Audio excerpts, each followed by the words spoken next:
What up, everybody? It's PR for PR TV. Like, share, subscribe. Um, there was some disturbing footage released earlier today due to Mr. Ronald Green in Louisiana. The police killed him 2 years ago. They lied to the family, told him that the man hit a tree. They lied to the family, told him that the man hit a tree. And when the doctor was doing the autopsy in the hospital, the doctor found two prongs in his back. So they he hit the tree and the tree shot him with a taser gun. The doctor wrote down inconclusive. Took them 2 years. The police didn't want to release the footage to the family. The family was going about it, taking it upon themselves, looking for the footage. They can't find it. 2 years. Well, today, a reporter found some footage on it and released it, cut it, and released it. Breaking news, they got it on the news right now. So about to pull up on this news station. I like this lady right here. You gotta hear how she talk. She don't play games. I will warn you now that what I'm about to describe, some of it will be hard to hear. I will also warn you that I'm going to play some tape in a couple of minutes that many people will find hard to watch. I certainly did. But when this story broke today, even though there are stories of this type that seem like they break all the time, this one in particular just seemed to stop the news in its tracks. Certainly for everybody who works on this show, it stopped us all in our tracks. Just kind of, you can't really move on once you've seen something like this. What this is about is something that happened in Louisiana just over 2 years ago. And in West Monroe, Louisiana, there's a hospital there called Glenwood Regional Medical Center. And that night, May 10th in 2019, the emergency room at that hospital received an ambulance. And the ambulance held a 49-year-old man who was handcuffed to a gurney. He was already deceased when the ambulance pulled into Glenwood Regional Medical Center, and they wheeled him into the ER. The ambulance was accompanied by Louisiana State Police. And the police that night told the emergency room doctor who was attending this ambulance that the man who was dead in the ambulance had died on impact when he crashed his car into a tree. That was the explanation for why this man was dead when he arrived at the ER. And the doctor examined the body, examined the man who'd been brought in the ambulance, noted in his doctor's notes that the man was covered in blood and covered in bruises. But he also noted that the man had 2 taser prongs hanging out of his back. Wait a minute. This is supposedly a car crash casualty. What? They're saying he crashed into a tree, died on impact. What, did the tree tase him after he hit it? The ER doctor noted all this in his notes and actually wrote in his notes that night, he wrote, quote, "does not add up." Because, right, it did not add up. And yet that really was the official explanation that Louisiana State Police tried to go with for how a 49-year-old barber in West Monroe, Louisiana, named Ronald Green, that's the story they tried to tell about how he died that night. Louisiana State Police told Mr. Green's family that he died when he crashed his car during a chase. Troopers said they tried to pull him over for some sort of unspecified traffic violation shortly after midnight, about 30 miles south of the Arkansas state line outside Monroe. They said he died on impact when he crashed into a tree. It took the ER doctor pointing out the freaking taser prongs still hanging out of his back. It took Mr. Green's family filing a wrongful death suit for police to admit that, yes, okay, something else might have happened. No, they can't come up with an explanation for how the tree fired those taser prongs into him. Police released a 1-page new report with a new explanation that said, quote, "Green was taken into custody after resisting arrest and a struggle with troopers." And then inexplicably, he became, quote, unresponsive. He became unresponsive and died on his way to the hospital. The report did not describe any use of force by the troopers in this instance. And that was literally all the Louisiana State Police said about the death of Ronald Green. That's all they have ever said. To this day, more than 2 years later, the Louisiana State Police have still given no further explanation of Ronald Green's death in their custody. And crucially, for all of this time, they have refused to release the troopers' body camera footage from that night.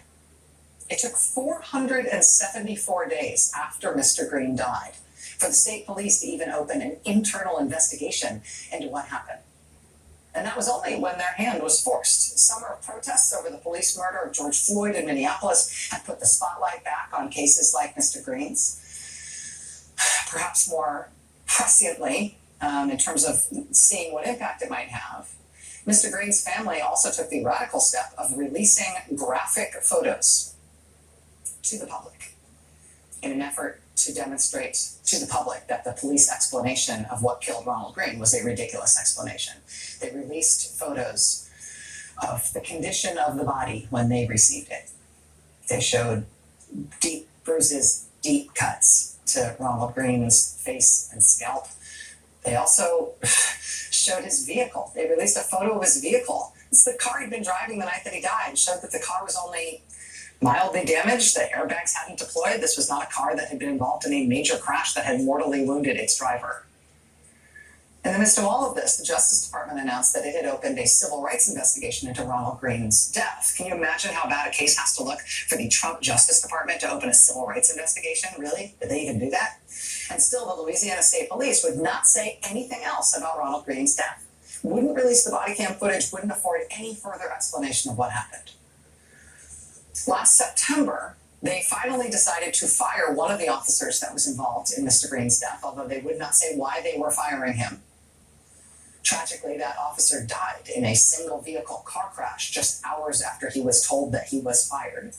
Get the fuck out of The here. Associated Press obtained He died in audio a of car that same crash? officer describing how he beat and choked Ronald Green the night of his death. Cut that On a motherfucker. recording from his body cam microphone, that officer who was in the car crash, was heard telling somebody very matter-of-factly that he, quote, beat the ever-living F out of Ronald Green. He said, quote, choked him and everything else. He was spitting blood everywhere, and all of a sudden he just went limp. After that horrifying reporting, Ronald Green's family was finally, after a year and a half, allowed to see the body cam footage from the night that he died. The family's attorney said that Mr. Green's mother and sister wailed like they were at a funeral when they finally saw the footage. He said it was damning footage that showed the troopers choking and beating Ronald Green, repeatedly jolting him with tasers, dragging him face down across the pavement. That attorney, Lee Merritt, who also watched the footage, told the Associated Press, quote, this family has been lied to the entire time about what happened. The video was very difficult to watch. It's one of those videos like George Floyd and even Ahmaud Arbery, where it is just so graphic.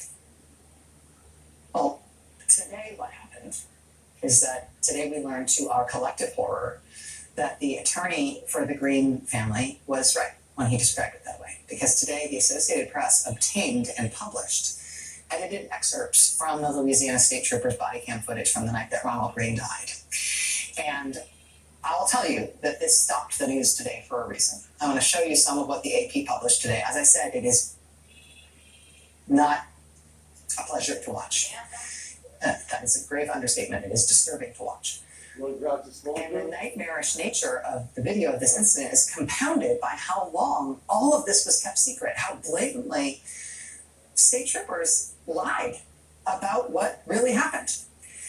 There is something even worse about the fact that we are only seeing this footage now more than 2 years after the fact. And not because the police finally decided to release it, but because a dogged reporter from the Associated Press was finally able to get it, and that's the only reason it has come out. Again, it is more than 2 years after this happened, and they have had this all the time. So here's the first bit of video we're going to play tonight. This is when police approached Ronald Green's car. They have been chasing him. This is the chase has come to an end. I'll tell you again, this footage is excerpted and edited by the Associated Press. We don't have the raw tape.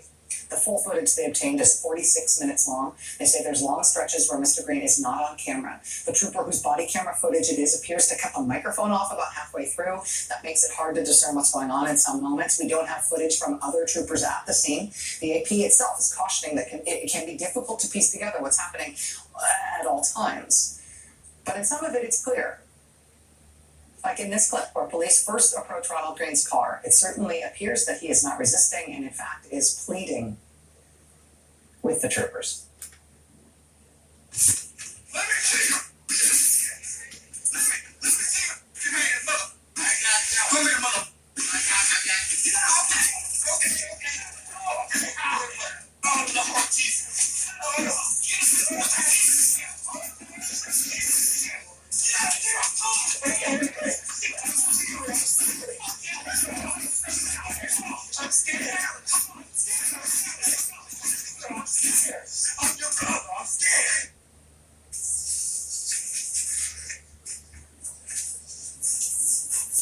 and their officer.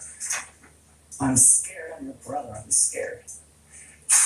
We also have another portion of the body cam video after the troopers get Mr. Green out of the car. And you see Mr. Green on the ground here, appearing pretty motionless, while an officer tases him again. The officer then handcuffs him. Mr. Green is clearly bloodied at this point. The officers, part of the reason we can confirm that is that the officers are commenting about the amount of his blood that they've got on them and the fact that they are wiping it off themselves.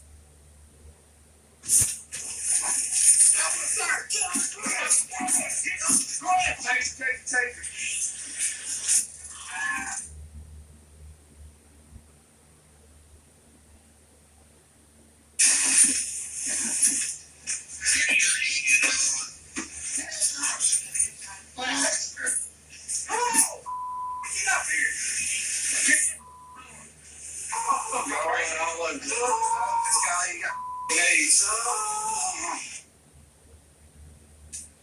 The AP tonight has posted one other portion of the video. This portion doesn't have sound. We believe what happened here is the trooper turned off the microphone on his body cam, but you can see here Ronald Green handcuffed on the ground.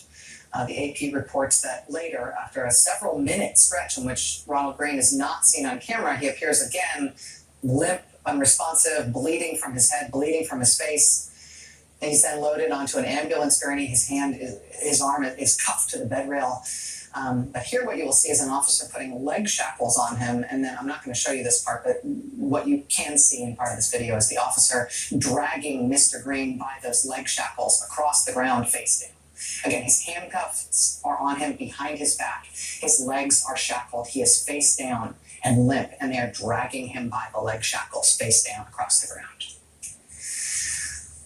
Now, the Louisiana State Police tonight would not comment on the content of these videos, except to say that the release of the video was not authorized. Yeah, tell us about it. They said the release of these videos, quote, undermines the investigative process. Yes, how is that investigative process going? Well, the officer who dragged Ronald Green on his face by his leg shackles, he was suspended from duty for 50 hours.